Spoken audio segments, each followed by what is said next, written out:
Hello बच्चों, good morning मेरे प्यारे बच्चों।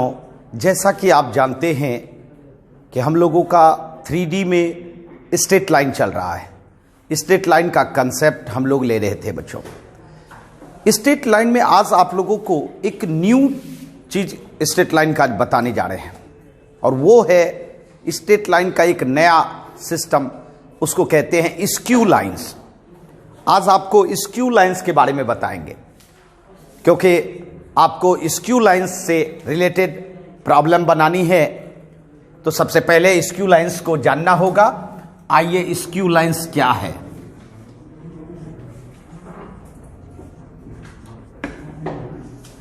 स्क्यू लाइंस स्ट्रेट लाइन का ही पार्ट है बच्चों।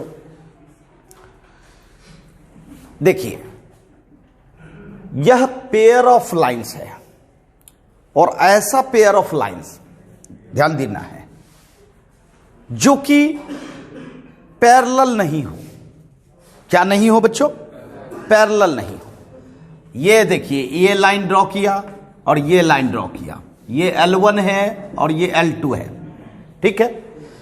इस दोनों में दो कंडीशन फॉलो करनी होगी, तब यह स्क्यू लाइंस के नाम से जाना जाएगा। क्या सब?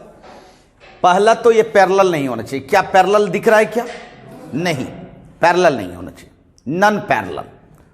और दूसरा कंडीशन है कि ये दोनों इंटरसेक्ट नहीं करे। क्या नहीं करे बच्चों? Intersect, do not intersect. अगर इंटरसेक्ट नहीं करेगा और नॉन पैरेलल होगा, तब यह कहलाएगा स्क्यू लाइंस। समझना है क्या कह रहे हैं? जी हां। देखिए, अगर ये दोनों नॉन पैरेलल होगा, मतलब पैरेलल नहीं, तो निश्चित आपको लगेगा कि ये दोनों इंटरसेक्ट कर रहा है। देखिए, तो ये मैंने अपने हैंड को नॉन पैरेलल बनाया है। क्या लगता है ये इंटरसेक्ट कर रहा है कि नहीं? कर रहा है। लेकिन मैं क्या कर रहा हूं? इंटरसेक्ट भी नहीं करे, डू नॉट इंटरसेक्ट। कैसे होगा ऐसा? किस रूप में होगा? तब ये दोनों कंडीशन को फॉलो करेगा। अगर आप नॉन पैरेलल कीजिएगा तो इंटरसेक्ट कर रहा है, और इंटरसेक्ट अगर करवाइएगा तब तो पैरेलल नहीं होगा। यही कंडीशन, दोनों कंडीशन फॉलो करना चाहिए। नॉन पैरेलल भी होना चाहिए और इंटरसेक्ट भी नहीं करे। तो जी हां बच्चों, अगर दोनों दो प्लेन में हो, ध्यान दीजिएगा, अगर दोनों दो प्लेन में हो तभी ऐसा संभव है। अगर एक प्लेन में होगा तो ऐसा पॉसिबल नहीं होता है। तो जी हां, स्क्यू लाइंस के लिए दो कंडीशन को फॉलो करनी होगी। पहला condition non parallel. Non parallel, non parallel मतलब एक दूसरे के बीच क्या नहीं होना चाहिए? डिस्टेंस समान नहीं होनी चाहिए, नॉन पैरेलल। और दूसरा डू नॉट इंटरसेक्ट। इंटरसेक्ट नहीं करें, तभी यह दोनों लाइन क्या कहलाएगी? Skew lines. और यह पॉसिबल तब है जब दोनों दो प्लेन में हो। क्योंकि अगर एक प्लेन में होगा बच्चों, ये देखिए, अगर एक प्लेन में होगा और आप अगर पैरेलल कीजिएगा तभी यह इंटरसेक्ट नहीं करेगी, तभी यह इंटरसेक्ट नहीं करेगी। और अगर पैरेलल नहीं करते हैं, पैरेलल नहीं करते हैं, तब यह क्या होगा? इंटरसेक्ट करेगी। करेगी ना? हमने कहा कि नॉन पैरेलल भी होना चाहिए, पैरेलल नहीं होना चाहिए, और इंटरसेक्ट भी नहीं करे। तो यह पॉसिबल तभी हो सकता है जब L1 किसी और प्लेन में हो, L2 किसी और प्लेन में हो। तो इसको कहते हैं हम लोग स्क्यू लाइंस। मेरी बात समझ गए? अच्छा, अब आइए इसके बीच हम बात करें शॉर्टेस्ट डिस्टेंस की। देखिए, शॉर्टेस्ट डिस्टेंस समझते हैं? दो लाइन के बीच शॉर्टेस्ट डिस्टेंस किसको कहते हैं? शॉर्टेस्ट डिस्टेंस जब भी दो लाइन के बीच या दो के बीच, दो पोजीशन के बीच बनता है, उसके लिए परपेंडिकुलर डिस्टेंस होना चाहिए। क्या होना चाहिए बच्चों? जी हाँ, ये दो लाइन है, इस दोनों लाइन के बीच शॉर्टेस्ट डिस्टेंस हमको जानना है, शॉर्टेस्ट डिस्टेंस। जी हाँ, इसके लिए आपको क्या करना होगा? दोनों के बीच परपेंडिकुलर डिस्टेंस निकालना होगा, और तब ये डिस्टेंस क्या कहलाएगा? Shortest distance.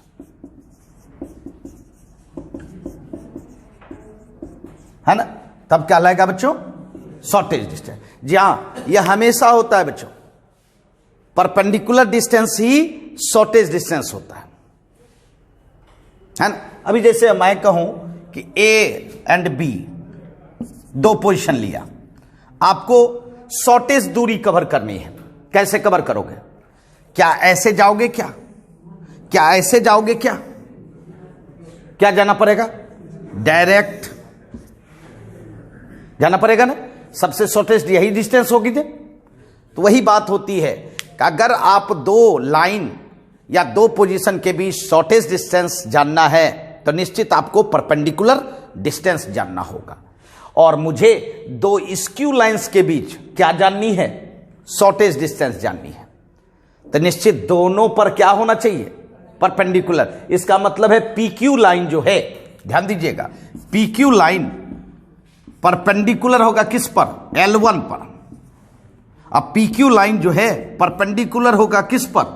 L2 पर। तब ये बीच का डिस्टेंस जो है क्या कहलाएगा? Shortest distance. समझ रहे मेरी बात? जहां आपको इसी का कंसेप्ट लेना है और स्क्यू लाइंस के बीच शॉर्टेस्ट डिस्टेंस निकालना है आपको। मेरी बात समझ रहे हैं?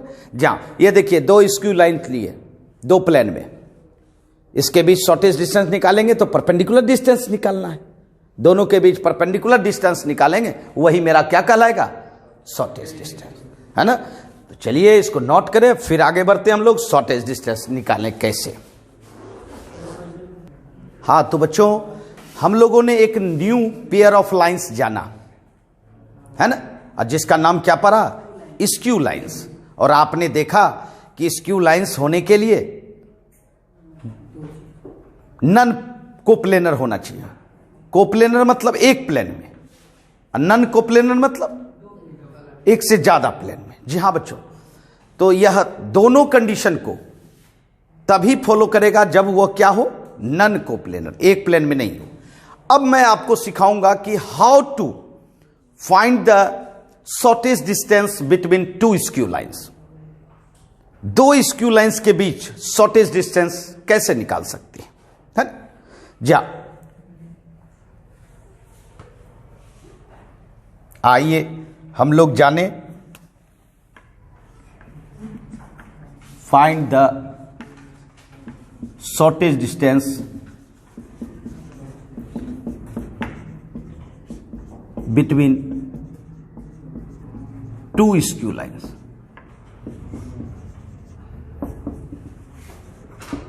पहले समझेंगे और तब हम लोग इसको निकालने के लिए भी जान जाएंगे।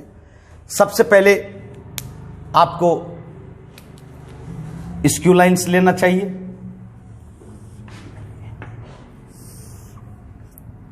L1 एंड L2, ये आपके पास स्क्यू लाइंस है, L1 एंड L2, है ना। और L1 एंड L2 के बीच आपको क्या निकालना है? Shortage distance. तो आपको हमने समझाया कि शॉर्टेज डिस्टेंस का मतलब समझना है परपेंडिकुलर डिस्टेंस।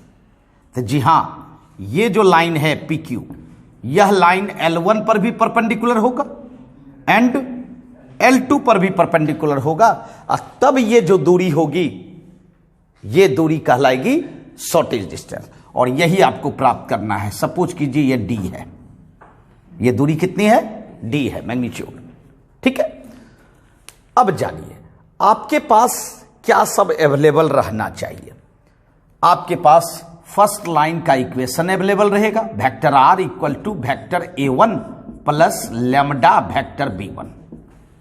ठीक, समझिए फर्स्ट लाइन का इक्वेशन है सेकेंड लाइन का इक्वेशन भी आपके पास रहेगा, vector R equal to A2 plus mu, constant बदल देते हैं B2। ये देखिए, ठीक, आप जानते हैं कि इस इक्वेशन में वेक्टर आर लोकस पॉइंट होता है बच्चों, ये तो हर इक्वेशन में रहेगा। वेक्टर A1 क्या हुआ कि स्ट्रेट लाइन L1 इस पॉइंट से पास कर रहा है, किस पॉइंट से? A1 से। और B1 क्या हुआ, इस डायरेक्शन से जा रहा है, मतलब पैरेलल टू B1 जा रहा है L1, है ना। तो इसका मतलब यहां देखिए, पहले इसका डिस्कशन करें। ये L1 लाइन है और L1 लाइन किस पॉइंट से पास कर रहा है ना। सपोज कीजिए इसका पोजीशन वेक्टर क्या ले लिए, A1, सॉरी क्या लेना है, A1, यह पॉइंट से पास कर रहा है। अच्छा, और इसका आप समझ रहे हैं कि वेक्टर B1 के पैरेलल होगा, डायरेक्शन यही दिखा रहा है। डायरेक्शन कौन दिखा रहा है, L1 को, वेक्टर B1, यही ना डायरेक्शन रेशियो कह सकते हैं या डायरेक्शन कोसाइन कह सकते हैं। अच्छा, चलिए अब दूसरी लाइन की चर्चा करें। बताइए यह किस पॉइंट से पास कर रहा है, A2 से। A2 से पास कर रहा है, सपोज कीजिए यहां आपका ये T, A2 पोजीशन ले लिए, क्या लिया, A2। अच्छा, इसका डायरेक्शन किधर है भाई, हाँ B2 के तरफ। इसका मतलब है कि ये इसके पैरेलल है, ये आपका B2 है। कोई दिक्कत नहीं, समझ में आ रही है। अच्छा, अब क्या करना है, सबसे पहले आपको करना क्या है, देखिए इसको भी ज्वाइन कर दिए, कर दिए S एंड T, ठीक है। अब आपको पहले PQ का डायरेक्शन निकालना है। और आपको पता है किसी का डायरेक्शन निकालते हैं हम लोग वेक्टर में यूनिट वेक्टर निकाल के, क्या निकालते हैं, यूनिट वेक्टर। अब PQ का यूनिट वेक्टर क्या होगा ये जानना है, मैं बताऊं। देखिए बच्चों, ये आपका L1 है और ये आपका L2 है। L1 का डायरेक्शन किधर है, B1 के तरफ। L2 का डायरेक्शन किधर है, B2 के, ठीक है, ऐसे, ठीक। और अगर B1 क्रॉस B2 कर दे, B1 क्रॉस B2 कर दे, तो L1 एंड L2 पर परपेंडिकुलर हो जाएगा। आपको बताया गया था क्रॉस प्रोडक्ट में, जैसे वेक्टर A है और ये वेक्टर B है, और दोनों का अगर क्रॉस किया जाए तो वो हो जाता है vector A cross vector B, जो कि दोनों पर परपेंडिकुलर होता है। A पर भी परपेंडिकुलर होता है एंड B पर भी परपेंडिकुलर होता है। समझ में आ रही है। इसका मतलब है कि vector B1 and vector B2 को अगर क्रॉस किया जाए, है ना, तो ये L1 एंड L2 पर क्या हो जाएगा, परपेंडिकुलर हो जाएगा, जो कि किधर, किस डायरेक्शन में होगा, PQ के, क्योंकि PQ तो दोनों पर परपेंडिकुलर है ना, L1 पर भी एंड L2 पर भी। इसीलिए आपको डायरेक्शन जो मिलेगा PQ का डायरेक्शन ऑफ किसका, PQ का, अर्थात n कैप क्या मिलेगा, B1 क्रॉस B2 के। अब B1 क्रॉस B2 का यूनिट वेक्टर कैसे निकालते हैं भाई, मॉडुलस से भाग दे देंगे क्रॉस प्रोडक्ट। मेरी बात समझ, जैसे अभी A क्रॉस B हुआ ना, A क्रॉस B निकाले, और A क्रॉस B निकालने के बाद अगर यूनिट वेक्टर इसका निकालना चाहते हैं तो कैसे निकालेंगे, A cross B bye mod of A cross B। किसी वेक्टर का अगर डायरेक्शन जानना है तो उसके मैग्नीट्यूड से क्या कर दीजिए, डिवाइड कर दीजिए, तो उसका यूनिट वेक्टर निकल जाता है। समझ रहे। तो इसका मतलब है कि आपका PQ का डायरेक्शन मिल गया, क्या मिला बच्चों, vector B1 cross vector B2 bye mod of B1 cross B2। समझ में आई।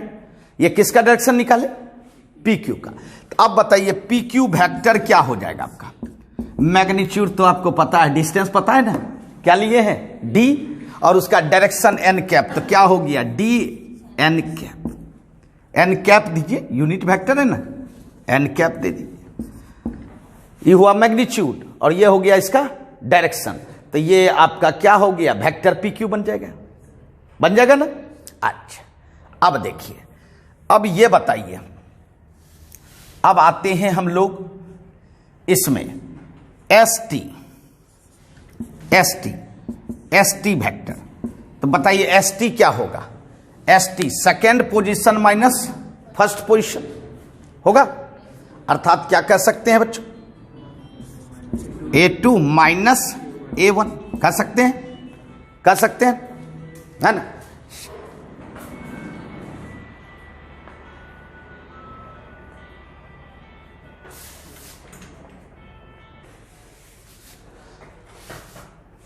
तो क्या देखा आपने कि वेक्टर एस टी बराबर क्या होता है? Second position vector minus first position vector, माने वेक्टर A2 माइनस A1। अच्छा, ये निकाल लिया आपने एस टी वेक्टर। अब जानिए, अगर आप दोनों के बीच PQ एंड ST के बीच एंगल मान लेते हैं थीटा बी एंगल ऑफ किसका? Vector PQ and vector ST, दोनों के बीच एंगल थीटा मान लेते हैं, तो क्या होगा बच्चों? PQ बराबर ST कॉस थीटा। जी हां, PQ बराबर क्या होगा? ST कॉस थीटा मैग्नीट्यूड में। ठीक है, अब देखिए, जैसा कि आप जानते हैं कि कॉस थीटा बराबर डॉट प्रोडक्ट में क्या होता है? बताइए, कॉस थीटा बराबर डॉट प्रोडक्ट में क्या होता है? Vector PQ dot ST bye mod of PQ mod of ST। नहीं कर सकते हम लोग? कॉस थीटा बराबर PQ dot ST bye mod of PQ ST, vector ST। Vector A dot vector B bye mod of A mod of B नहीं होता है? दोनों के बीच एंगल माने हैं PQ एंड ST के बीच एंगल क्या माने हैं? थीटा माने। अब ये बताइए, PQ कितना है आपका? देखिए तो डी एन कैप। अच्छा, और उसके बाद आपका ST कितना है? ST कितना है वेक्टर? बताइए, vector A2 minus A1 by mod of PQ क्या हो जाएगा? PQ का मॉड तो D हो जाएगा, सिर्फ PQ का मॉड सिर्फ D। इसका मॉड लीजिएगा तो एन कैप का मॉडुलस क्या हो जाएगा? 1 हो जाएगा ना। अच्छा, उसके बाद ST का मॉड ST हो जाएगा, वेक्टर नहीं लेंगे, ST का मॉड क्या हो जाएगा? सिर्फ ST, डिस्टेंस का ही तो हमारे पास वेक्टर रूप में है ना। अच्छा, अब देखिए ध्यान दीजिएगा,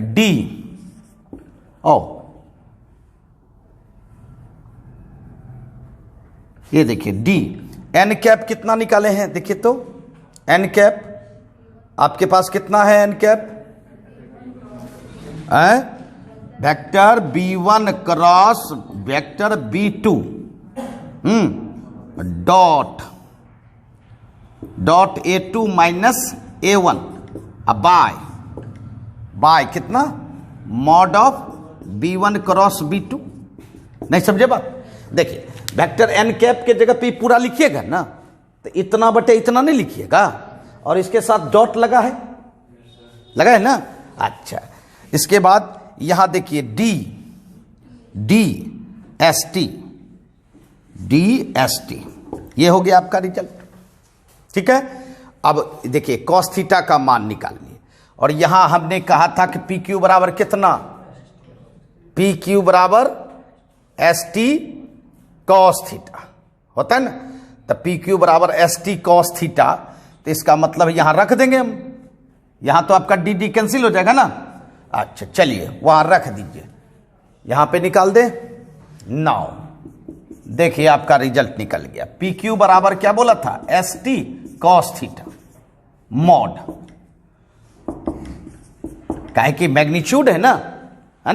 चलिए, तो मॉड देखिए तो क्या बचा? Mod B1 cross B2 dot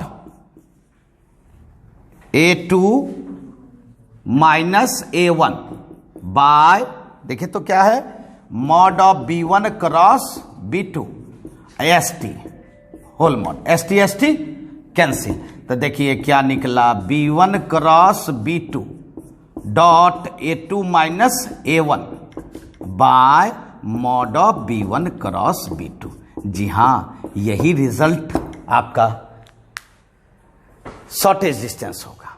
माने PQ की दूरी जो है क्या होगी, B1 cross B2 dot A2 minus A1 by mod of B1 cross B2। समझ में आई? अब आपको इस टॉपिक को मेमोरी में रखना है और इसी टॉपिक से हम लोग किसी भी स्क्यू लाइंस का शॉर्टेज डिस्टेंस निकालेंगे। समझ रहे हैं? चलिए इसको नोट कर लें।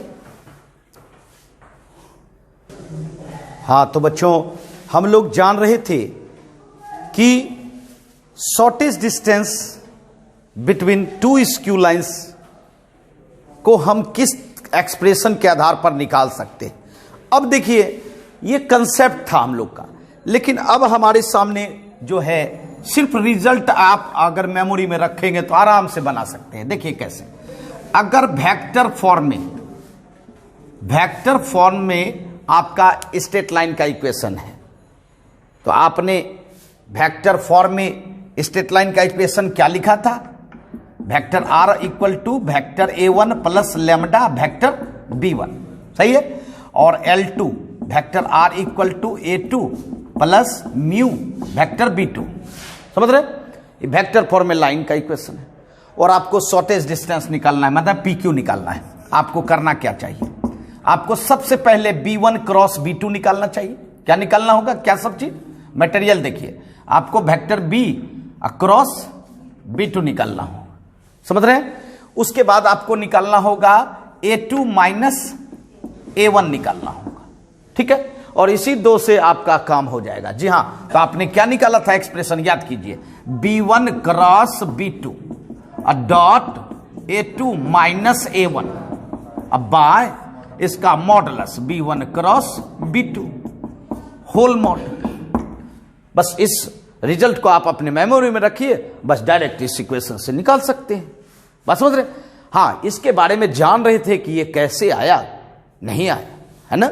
जहां अगर ये कार्टेशियन फॉर्म में इक्वेशन हो, जहां कार्टेशियन फॉर्म में अगर इक्वेशन हो लाइन का, कार्टेशियन फॉर्म में, देखिए कार्टेशियन फॉर्म में क्या होता है इक्वेशन, बताइए, x minus x1 by L1, y minus y1 by M1, z minus z1 by N1 होता है ना?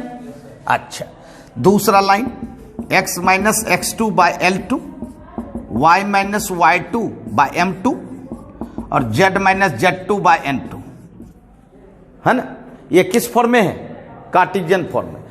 बट मैं कहूंगा कि आप सिर्फ एक ही रिजल्ट याद रखिए और इसी के आधार पर आप निकाल सकते हो। देखिए ध्यान दीजिएगा, मैं बता दूं, ऐसे मैं कार्टेशियन फॉर्म में भी रिजल्ट बताऊंगा, लेकिन मैं कहूंगा कि कार्टेशियन फॉर्म का इस्तेमाल नहीं करेंगे। किस फॉर्म का इस्तेमाल करेंगे, वेक्टर फॉर्म का। देखिएगा, अगर आपको इस फॉर्म में ले जाना है तो बिल्कुल इजी वे में ले जा सकते हैं। देखिए, आपको चाहिए B1, आपको चाहिए B2। B1 आपका क्या हो जाएगा पता है, L1I M1J प्लस N1K, ये आपका B1 हो जाएगा, क्योंकि B1 कौन है, डायरेक्शन रेशियो। अच्छा, फिर B2 कौन है, L2I plus M2J plus N2K, आपका निकल सकता है, ठीक। उसके बाद अब बताइए A1 A2 कौन है, A1 होता है पॉइंट, यहां पॉइंट क्या है, X1 Y1 Z1, पॉइंट क्या है, X1 Y1 Z1, यही पॉइंट है, X1 Y1 Z1, ये आपका पॉइंट है। इसका पॉइंट क्या हुआ, X1 Y1 Z1, इसको वेक्टर फॉर्म में लिख सकते कि नहीं, X1I plus Y1J plus Z1 के लिख सकते हैं कि नहीं?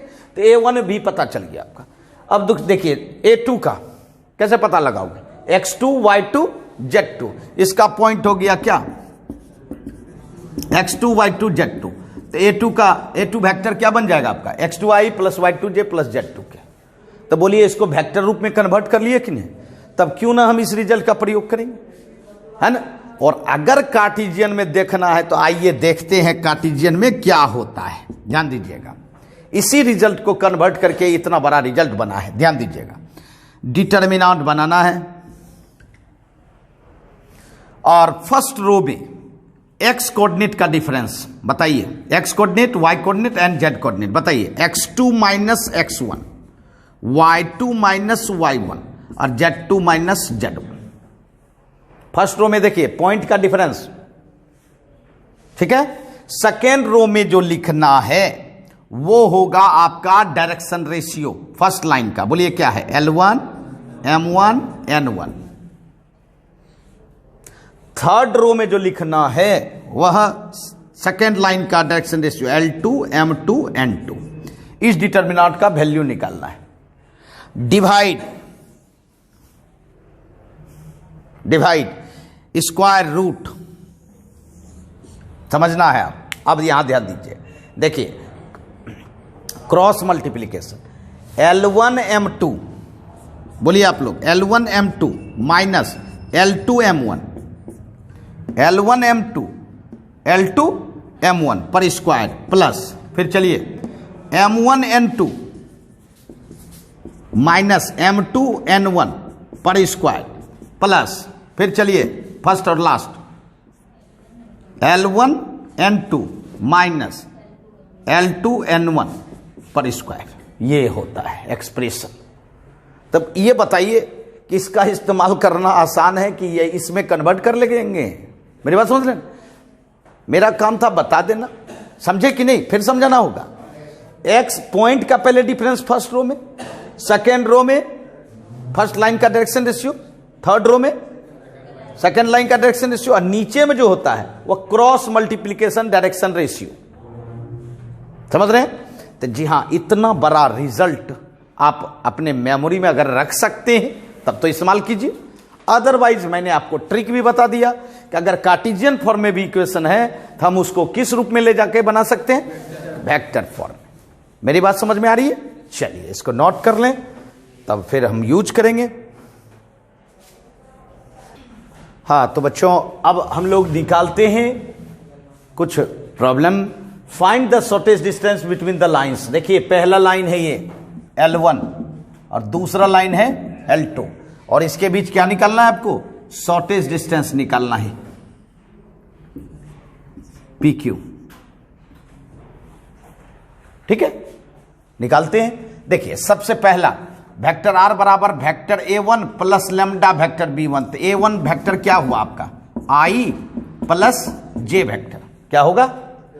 अच्छा, फिर B1 क्या हुआ आपका, इसमें K नहीं है बच्चों, 2I minus J plus K, यही B1 हो जाएगा। क्या है, वेक्टर R बराबर vector A plus lambda vector B होता है। ठीक, अब दूसरा लाइन का देखिए तो वेक्टर R बराबर A2, बोलिए क्या है A2, 2I plus J minus K, B2 बोलिए 3I minus 5J plus 2K। सही है बच्चों? अब साइड में लिख लो, साइड में लिख लो क्या रिजल्ट हमारा है, B1 क्रॉस B2। जी हां, मेमोरी में तो रखना ही होगा, dot A2 minus A1 by mod of B1 cross B2। यही होता है ना, यही होता है ना शॉर्टेज डिस्टेंस का। क्या सब जरूरत है निकालना, बताइए, है ना। पहले A2 माइनस A1 निकाल, A2 माइनस A1 निकाल। चलिए A2 में A1 घटाइए, 2I में I गया I, J में J गया 0J माइनस K, अब माइनस 0, यहाँ K नहीं ना है तो माइनस K, तो कितना हो जाएगा, माइनस K। देखिए A2 माइनस A1 निकल गया। अब आपको निकालना है B1 क्रॉस B2। कैसे निकालते हो, क्रॉस प्रोडक्ट, डिटर्मिनेंट बना के फर्स्ट रो में IJ के, सेकेंड रो में B1 का कंपोनेंट बताइए क्या सब है, 2 माइनस 1 1, B2 में 3 माइनस 5 2। आई बात समझ?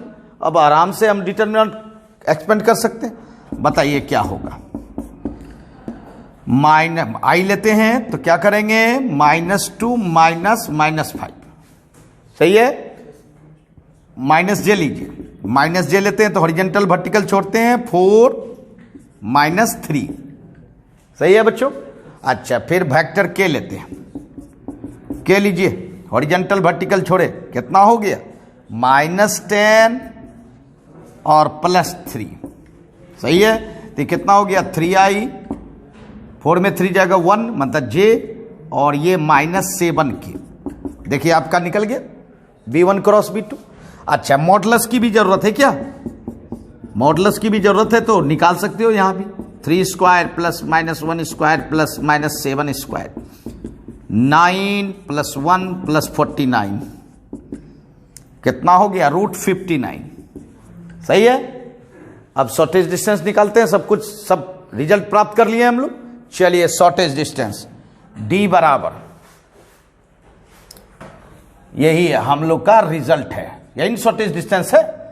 बताइए, इसी पे रख दीजिए। B1 क्रॉस B2 आपने क्या निकाला?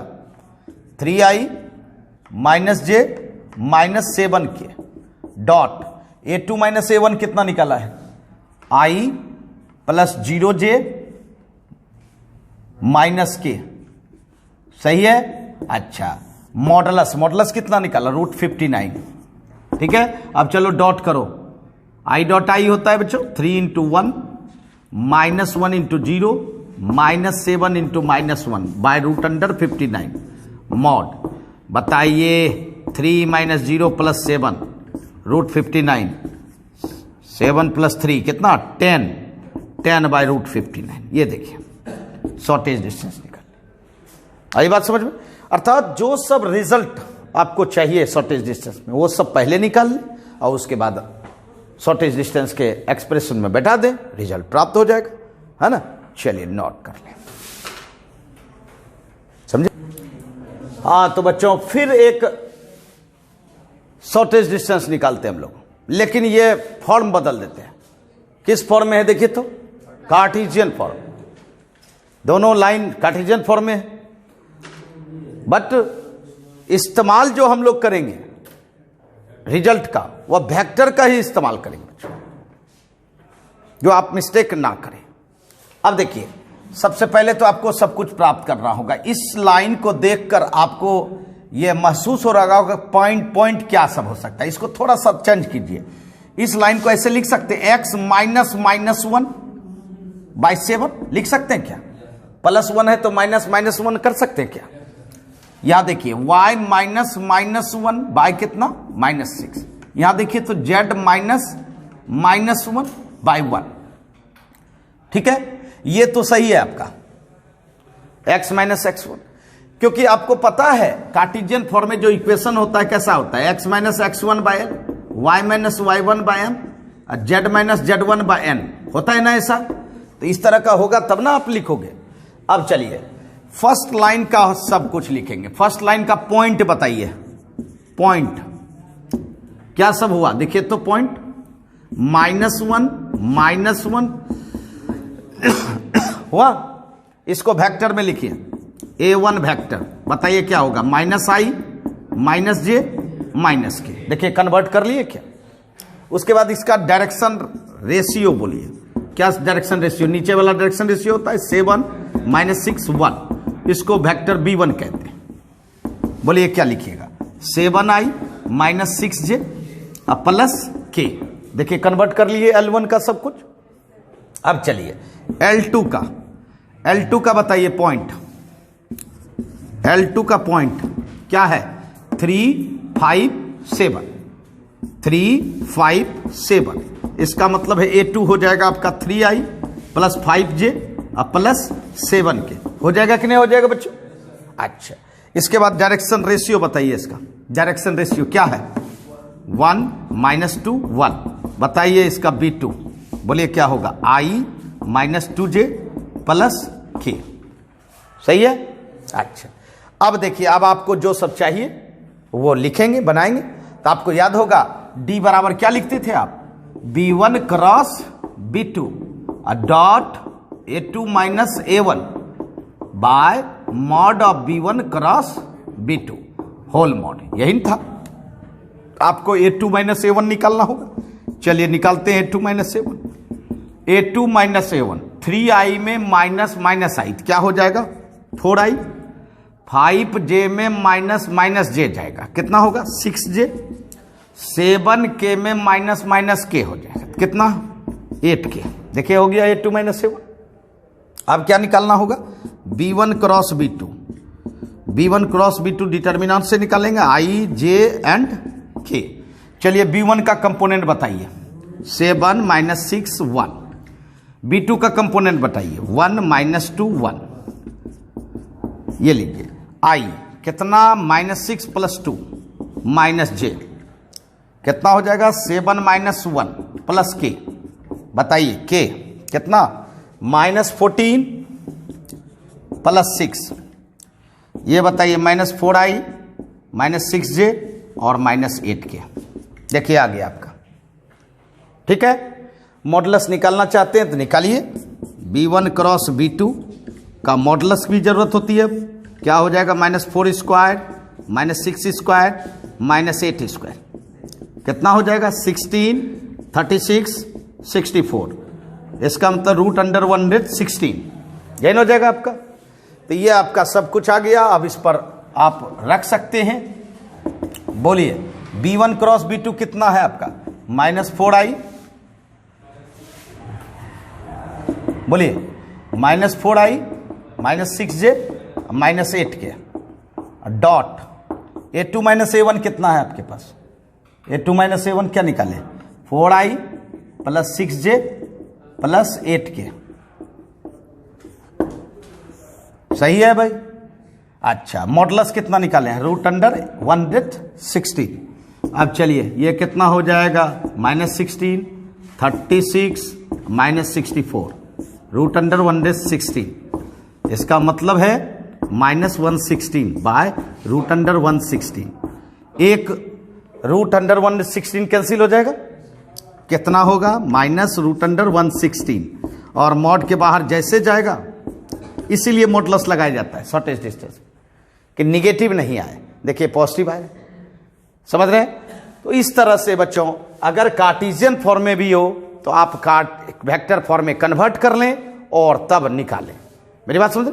और मैंने आपको कार्टेशियन फॉर्म में भी रिजल्ट बताया था, उससे निकालिएगा, निकाल सकते हैं, लेकिन मिस्टेक होने का डर रहता है बच्चों।